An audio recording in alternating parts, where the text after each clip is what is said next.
Have you heard about this NAR lawsuit and how it's going to change the real estate landscape forever? Let's talk about it.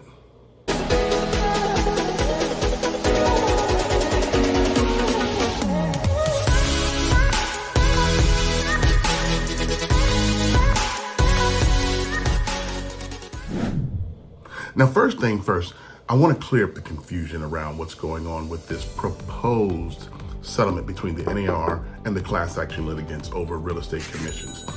First thing first, it is proposed. It means that it has not been ratified by a judge. We don't know what's going to happen with the DOJ and when changes are going to go into effect. So as of today, this is just news that can be used to educate you, can be used to distort your view of what's going on with the real estate landscape as a whole. But first, let's talk about how we got here in the first place. Back in the early 1900s, there wasn't an NAR. Anybody could sell real estate. And sometimes they were called like curbstoners, people that would aggressively market to sellers to list their homes with them. And then they would go property up for sale. And that was it, really. No certifications, there was no standards, there was no code of ethics. Until about the 1919, 1920 area, that's when the standards started to come into place. And that was meant to unite the real estate professions as a whole and incorporate what we call a code of ethics. And that came into effect in 1913, and it was founded upon the principle of the Golden Rule. So that's a little bit of the history about it. The evolution of buyer agency and how it all transformed into what it is today, it was what happened where buyers started to feel like, hey, these sellers and their subagents were representing the seller's best interest.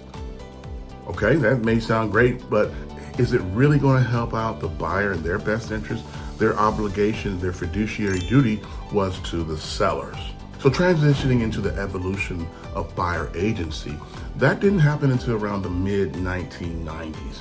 And that's when buyers were raising a fuss about, hey, we're not feeling like we're getting a fair shake in this deal.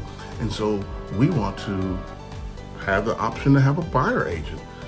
What's wrong with that? And I think that's a great thing. Now, first of all, let me ask you this. If you were in a situation where all the parties had professional advisors, professional consultants to help them through a process, and you were winging it on your own, how would you feel about that? Would you feel confident that you've done enough research? I mean, I know you can always Google stuff. That's why you put on YouTube to get information. But are you really educated on all the ins and outs of the process? Real estate is a complicated transaction. Most contracts are around 30 pages long. They have several addendas and several contingencies that you need to focus on to keep your best interest in mind. And it obligates the other party to perform up to the contractual obligation that the two of you entered into. So buyer agency started around the 1990s, 96 or so. And that's when it became a standard practice. It was a norm. It wasn't something that was obligated to be done as far as we establish who's going to get paid what and from whom. But traditionally, the sellers were paying the commission to their listing agent, and that listing agent then would cooperate with the agent that's bringing the buyer, and then they would share in that commission. That's what some of this proposed settlement corrective measures are going to be. No longer will we be able to advertise as listing agents the compensation in our MLSs on how much compensation is going to the buyer broker or the firm. Now, transitioning to today, the buyers will be entering into a buyer brokerage services agreement.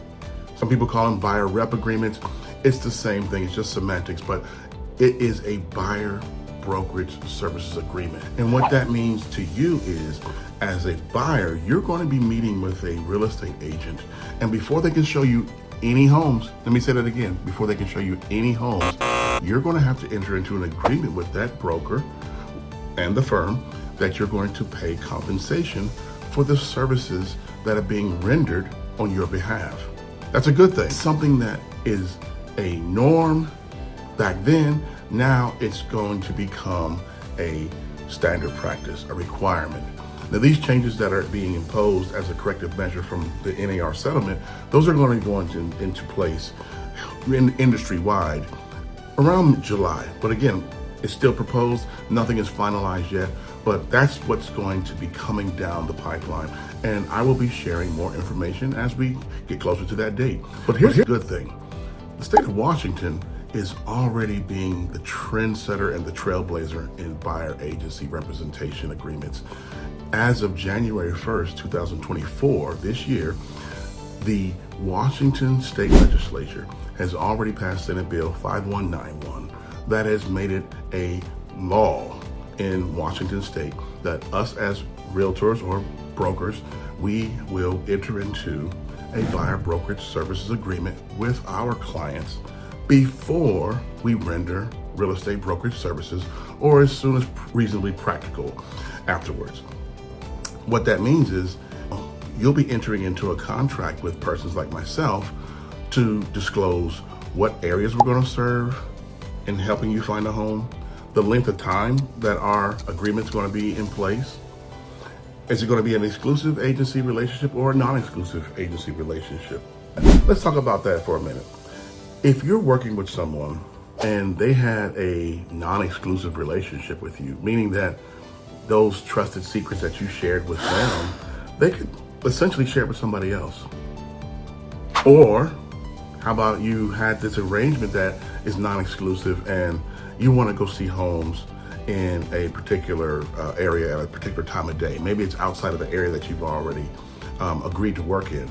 Now, is that agent going to be responsible or required to go show you homes in those other areas? Because you're really not exclusive. You've agreed to work with other agents. So maybe you get passed off to somebody else. Now you're going to have to share your confidential information. We always say, don't say anything to another agent that you wouldn't want to be held accountable to in a negotiation. So that's why it's important to make sure that you look at and consider highly an exclusive agency relationship.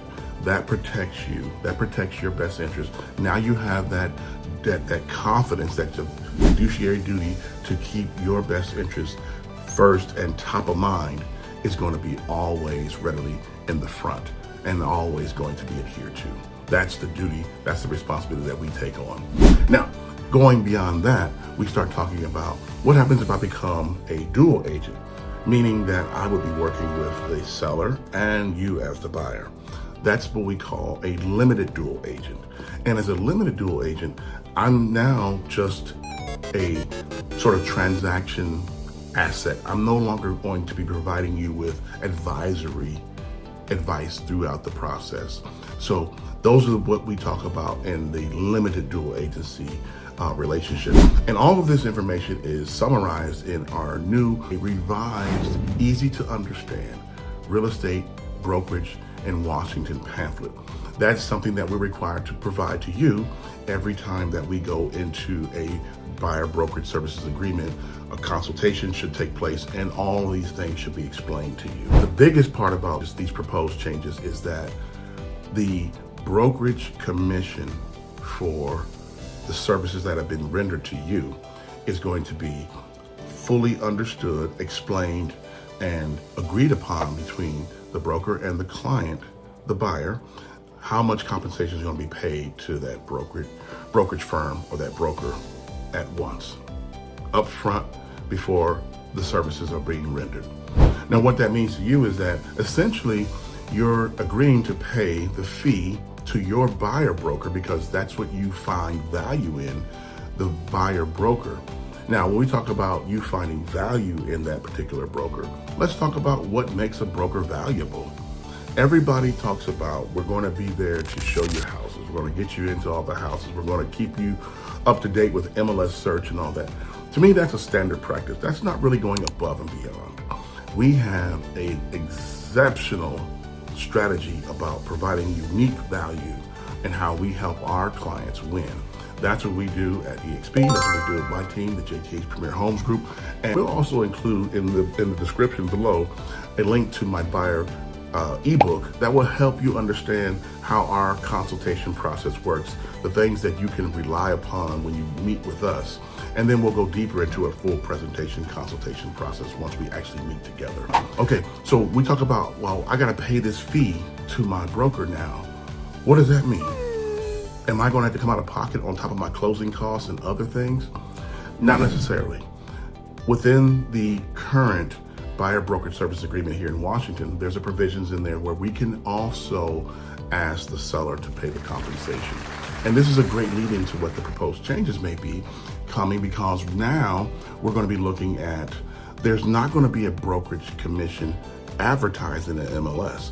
That's going to be one of the most critical changes to this process. We're no longer going to see how much commission or concessions are being offered by the seller to the broker who's bringing the buyer. So what that means to you is we're going to be working together. We've already agreed upon our fee structure, whether it's going to be a percentage, a flat fee, or something else.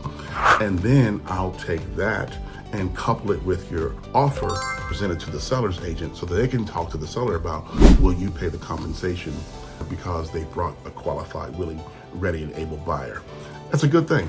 It's going to work out in a way that it's the negotiation process, the full transparency in how commissions are paid.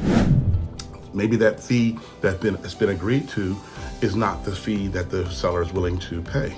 That's where the negotiation process comes into play. If you're working with a broker that doesn't understand how that all works, or is not a really good negotiator, you could end up finding yourself in a situation where you're coming out of pocket for more money than what another broker could negotiate you more favorable term. Providing unique, premium, actually we call them like luxury services. It comes in that package of being a unique, valuable person in this process. What affects you is your best interest being taken care of, getting you the most favorable terms possible, and making it all work out in a way that is going to make it a win-win for you and the seller and the agents involved. That's all it is. It's all about transparency. I know there's a lot of conversation going on, and there's no need to really go deeper into all the different complexities because, again, this is a proposed settlement. Everything's still fluid. Everything could still change to some iteration or another. But the most important thing to know is this. When you're working with a trusted professional, a realtor who's fully aware of what's going on, providing you with information, that's something of going above the standard of just showing up to open the door and then writing a contract when you're ready to present your offer. Someone who's going to be invested in this whole learning, this whole education process. That's what I love about EXP. Leadership is already putting out tons of material to help us to articulate this to you so that you can be most comfortable when you're going into the process of buying a home. So I thank you so much for watching this video. If you found value in it, please do not hesitate to subscribe. I'd love to hear your questions about how this whole legal landscape is going to change. Any thoughts, any ideas? We had a lot to unpack. This NAR settlement is a lot, but it's still proposed. Remember, it's still proposed. So a lot of changes will be coming in the near future. So be sure to come back for more information just like this as I do my best to provide value, insight, and updates as to what's going on in the market. Now, as a benefit to staying this long, I promised I would give you access to my complimentary ebook for buyers. And as well, I'll share with you my marketing plan for sellers. Again, as a free benefit from me to you for your value, loyal service. And again, I just want to make sure you know that we're transparent and we appreciate you as a client. And so, if you would like to have a consultation with me to go deeper into this conversation, understand a little bit better how buying a home in this new landscape of real estate could impact you and how we could help you get the most favorable terms, click the link below in the description. It will help you schedule that appointment and get you into a meeting with me, and we'll go from there. Again, I say thank you for subscribing. James Hemphill Jr., Realtor with eXp Realty. Hope to talk to you soon. Take care.